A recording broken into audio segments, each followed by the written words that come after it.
언론사에 징벌적 손해배상을 적용하는 언론중재법 개정안, 민주당의 주도로 오늘 새벽 국회 법제사법위원회를 통과했습니다. 기타 부분은 원하는 대로 의결하고자 하는데 이의가 있으십니까? 가결되었음을 선포합니다. 야권은 법안 저지를 위한 필리버스터 등을 검토하고 있어 또다시 충돌이 예상됩니다. 예, 앞서 전해드린 대로 징벌적 손해배상제를 포함한 언론중재법 개정안이 몇 시간 전에 법사위를 통과했습니다. 이제 마지막 관문 본회의 하나만을 남겨두고 있는데요. 오늘 열립니다. 새벽까지 열린 그 법사위 분위기를 보면 오늘 본회의도 전망해 볼 수 있겠죠.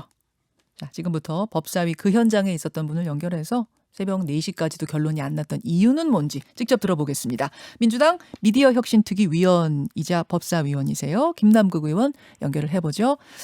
김남국 의원님 안녕하세요. 네, 안녕하세요. 살고 싶은 도시 생생도시 안산 단원을 김남국입니다. 예, 새벽 4시 반에 끝났으면 한 3시간 전에 끝난 거네요. 네, 맞습니다. 와, 한숨도 못 주무셨겠어요. 1시간에서 1시간 반 정도는 잔 것 같습니다. 네. 방송 때문에 일어나 주신 건데 분위기가 어땠던 겁니까? 이제 저희가 되게 단독 처리하거나 저희만 이렇게 책임 처리하게 되는 경우에는 분위기가 이제 상당히 안 좋은 경우가 많은데요. 어제 분위기는 좀 그렇지는 않았던 것 같습니다. 그래요? 네, 어제 야당의 위원님들 중에 몇몇 분이 운영위원회하고 겹쳐가지고 좀 늦게 시작하긴 했었는데요. 예. 박주민 위원장께서 충분하게 야당에게 발언할 수 있는 기회를 줬고요. 예.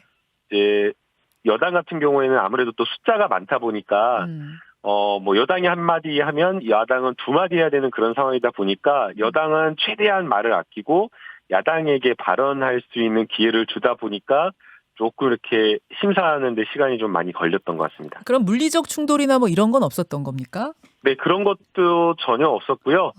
이제 야당이 이제 좀 항의성 이렇게 줄다리기를 하다가 네. 새벽 1시에 나갔고요. 예. 1시 이후에 저희 이제 여당이 남아서 한 3시간 반가량 조금 더 법안 심사를 하고 해당 법안에 대해서 좀 심도 있는 토의를 한 다음에 통과를 시키게 되었습니다. 결국 이번 회기 넘기지 않고 이번 회기 안에 반드시 법안을 통과시키겠다는 어떤 민주당의 의지 표명으로 보면 되나요? 새벽에라도 통과시키고자 했던 것은? 이제 통과를 시켜야 된다는 강한 의지가 있습니다. 왜냐하면 저희가 미디어혁신특위가 이번에 뭐 몇 개월 활동한 것이 아니고 지난해 21대 국회 들어와서 예. 충분하게 한 1년가량 활동을 한 다음에 올해 초에 이제 다시 또 본격적으로 이제 회의를 통해서 여러 가지 활동을 한 것이었거든요. 한 1년 하셨어요.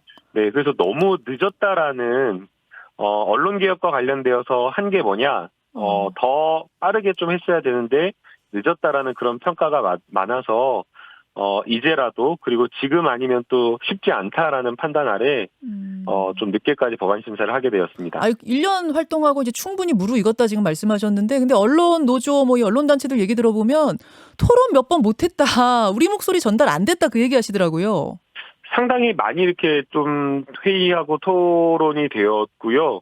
이제 언론단체나 또 시민사회 단체가 또 한 목소리인 건 아닌 것 같습니다. 그러니까 일부 언론에서는 너무 센 거 아니냐라는 그런 비판을 하는데 예. 또 거꾸로 또 일부 또 시민사회 단체에서는 너무 부족하다. 결국에는 이 언론중재법이 피해자 언론에 의한 가짜뉴스에 의한 피해자를 좀 구제하는 확실한 법안이 되어야 되는데 피해자 구제에 좀 여러 가지 부족한 점이 많다라고 하면서 개혁으로서는 미진하다라는 또 평가를 하고 있기 때문에 언론이나 시민사회 단체가 하나로 반대한다 이렇게 평가하기는 좀 어렵지 않나 생각이 듭니다. 그런가요? 근데 뭐 지금 네. 정의당을 포함한 야당은 물론이고 현직 언론단체, 언론노조가 가장 큰 단체죠. 언론노조, 뭐 원로 언론인들, 국제기자협회, 미디어 교수들 이런 분들 다 일제히 우려를 하시는 건 사실이지 않습니까? 숫자로 본다면 훨씬 반대하시는 분들, 우려하시는 분들이 많은 것 같긴 한데요.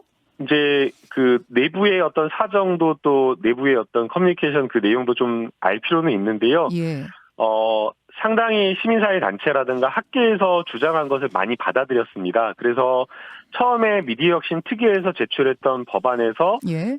개혁으로 봤을 때는 좀 많이 좀 개혁에 미진하다라는 그런 평가를 받음에도 불구하고 우려하고 있는 부분, 가령 예컨대 고의 또는 중과실을 추정하는 규정과 관련되어서 또 예. 후퇴를 한다거나 아니면은 또 이 징벌적 손해배상을 청구할 수 있는 청구권자의 범위를 예. 고위공직자를 배제하고 공익과 관련된 사항에 대해서는 좀 제한하는 내용 이런 것들을 좀 많이 담아서 실제 언론노조나 교수, 법학 교수회 이런 데서 반대했던 내용을 상당히 다 받아들였거든요. 그런데도 불구하고 이제 계속 반대하는 입장을 하고 있기 때문에 사실은 좀 일견 타당하면서도 또 받아들이기 또 쉽지 않은 부분도 있는 것 같아요. 그러니까 이 정도 보완이면 우려되는 부분은 어느 정도 해소가 됐다라는 게 김남국 의원 말씀이세요. 생각이세요.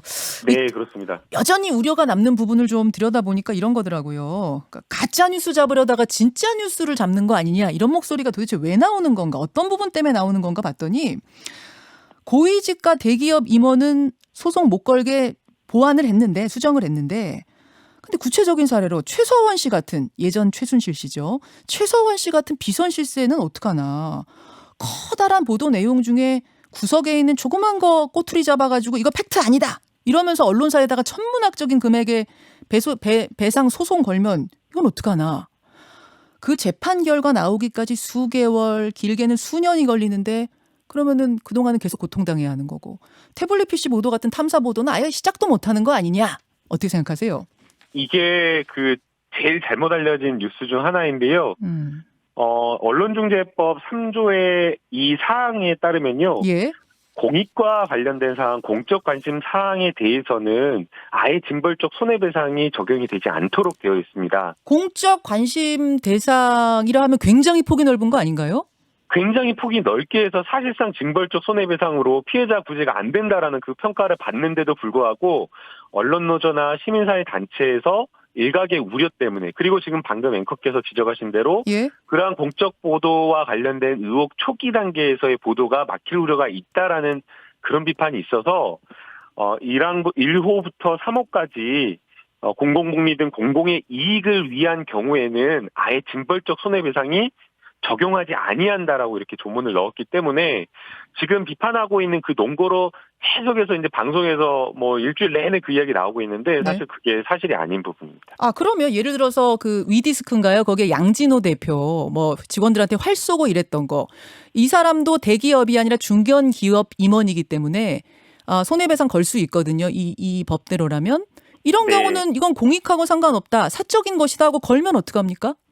아니죠. 그것도 포함이 되어 있는데요. 3호에서 주요 임원, 대기업 임원 이런 것들을 적용하지 아니한다라고 해서 청구권자에서는 빠져나갈 수 있는데요. 예. 보도가 되는 대상의 내용이 어떤 내용이냐에 따라서 보도할 수 있고 이 징벌적 손해배상이 적용될 수 있고 안 될 수가 있는데 지금 해당 사안 같은 경우에는 예. 이 해당 부분 공공복리나 공공의 이익을 굉장히 폭넓게 규정하고 일반 규정으로 두고 있어요.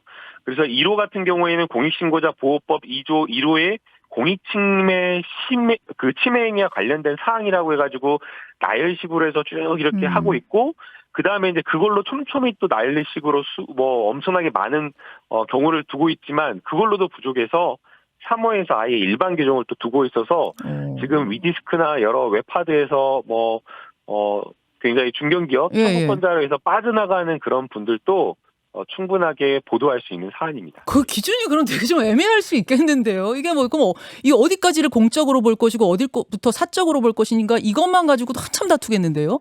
아니죠. 그렇지가 않죠. 오히려 기준이 애매한 게 아니라 기준이 너무 명확하고 포괄적이라는 평가를 하는 게 맞고요. 사실은 그렇기 때문에 이 법안 때문에 징벌적 손해배상으로 과연 1년에 몇 건 처벌될 수 있을까 그런 걱정이 더 많습니다. 자, 알겠습니다. 일단 그런 입장으로 민주당이 법사위를 통과시킨 이 법안, 당론으로 지금 채택된 건 아니죠, 김 의원님? 네, 당론으로까지 채택된 것은 아니고요. 저희가 이제 기본적으로 당론 채택을 가능하면 하지 않는 쪽으로 하고 있어서, 당론은 아니지만 사실상 당론 이런 정도지 않을까라는 생각이 듭니다. 오늘 의원총회 열어서 당론으로 채택할지 여부를 결정한다고 하는데 이미 분위기는 당론 채택 쪽은 아닌 걸로 간다 그 말씀이세요? 이제 저희가 원래 여러 중요 법안을 할 때 정말 아주 핵심적이고 중요 사안 아니면 당론으로 안 하고 있거든요. 예, 그래서 예. 오늘 의원총회에서 뭐 여러 가지 법안에 대한 내용을 또 다시 한번 또 설명하겠지만 아마도 뭐 당론 채택까지 가지는 않을 것 같습니다. 알겠습니다. 지금 이제 야당에서는 이것이 대선용 언론 재갈 물리기 아닌가 이런 쪽의 걱정도 하고 있는 것 같습니다. 그래서 필리버스터를 오늘 하겠다라는 입장인데 민주당에서는 어떻게 대응하실 생각이세요? 필리버스터를 하면은 저희도 반기는 입장이고요.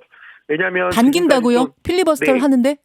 네, 저희도 충분하게 야당에 대응해서 이 법안의 여러 가지 잘못 알려진 점을 국민들에게 설명하고 알릴 수 있는 기회가 될 수 있기 때문에 만약 야당에서 필리버스터를 한다면 저희도 거기에 맞춰서 이 법안의 충분한 필요성과 이유에 대해서 설명할 생각입니다. 송영길 대표도 혹시 나서세요? 아니요, 이제 그 야당에서 어떻게 할지 그게 좀 정해지지가 않은 것 같아요. 예. 어제 이제 그 법안 심사를 아예 시작하려고 하는데 새벽 1시에 그냥 나가버리려고 하더라고요. 그래서 매번 항상 이런 이의 제기하고 그냥 제일 중요한 핵심적인 법안 심사에는 빠지는 그런 행태를 보여서 그러지 말고 함께 토론하고 가자라고 했는데 또 사실 그냥 나가버린 측면이 있거든요. 그래서 필리버스터에 대해서 야당의 입장이 오히려 정해지지 않은 상황입니다. 송영길 대표도 만약 야당이 필리버스터 한다 그러면은 대표까지 나서서 하실 계획도 혹시 있으십니까? 그것까지는 제가 하긴 알지 못하셨어요. 못하고요. 되게 이제 보게 되면 야당이나 뭐 필리버스터를 하는 경우 몇몇 주자들만 반대 의견을 이렇게 내고 뭐 과거에 뭐 테러 방지법이나 이런 어떤 아주 장시간의 필리버스터는 없는 것 같더라고요. 네. 뭐 송영길 대표 나서신다는 얘기도 검토 중이라는 얘기가 들려갖고 제가 질문드렸는데 그 부분은 아직 확정은 아닌 것 같고 아무튼 네, 확인되지는 않은 것 같습니다. 끝으로 확인하겠습니다. 오늘 본회의에서 반드시 처리한다? 네, 그럴 가능성이 높습니다. 그러나 지금 이제 오전 10시에 의총이 예정되어 있기 때문에 의총 상황을 좀 보고 예. 또 의총 상황에 따라서 원내대표 간에 협의를 한다라고 하니까요. 그 내용을 좀 살펴봐야 될 것 같습니다. 부담스럽진 않으세요? 이 부분? 왜냐면 유인태 원로, 민주당의 원로이신 유인태 전 총장 같은 경우도 이거 자충수가 될 수 있다 이런 우려하시던데. 제가 유인태 전 의원님께서 어떤 논거로 그 말씀 하시는지 모르겠는데요. 이제 사실은 언론개혁법안이 이게 사실은 피해자를 구제하는 법안이거든요. 과거에 가짜 만주뉴스나 이런 거에 의해서 잘못된 오보에 대해 심각한 피해가 발생했는데도 불구하고 거기에 대해서 제대로 된 보상이나 피해 구제는 이루어지지 않았다라고 하는 그런 부분에서 시작을 한 거라서 여기에 대해서 많은 국민들 거의 80% 어떤 경우는 60% 찬성하고 있기 때문에 취지에는 찬성하지만 그 세부 내용에 대해서는 우려가 있는 상황인 거는 맞는 것 같은데 그 부분에 네. 대한 우려인 것 같습니다. 그럼에도 불구하고 또 법안을 찬성하고 있기 때문에 그래서 오히려 이 법안은 많은 국민들이 통과를 바라는 법안이기 때문에 통과를 시키는 데 부담이 있지만 통과를 시켰다라는 것에 대해서 비판 부담은 좀 덜한 것 같습니다. 알겠습니다. 네. 여기까지 오늘 말씀 듣고요. 늦게까지 고생하셨는데 인터뷰 응해 주셔서 고맙습니다. 네, 감사합니다. 민주당 김남국 의원이었습니다.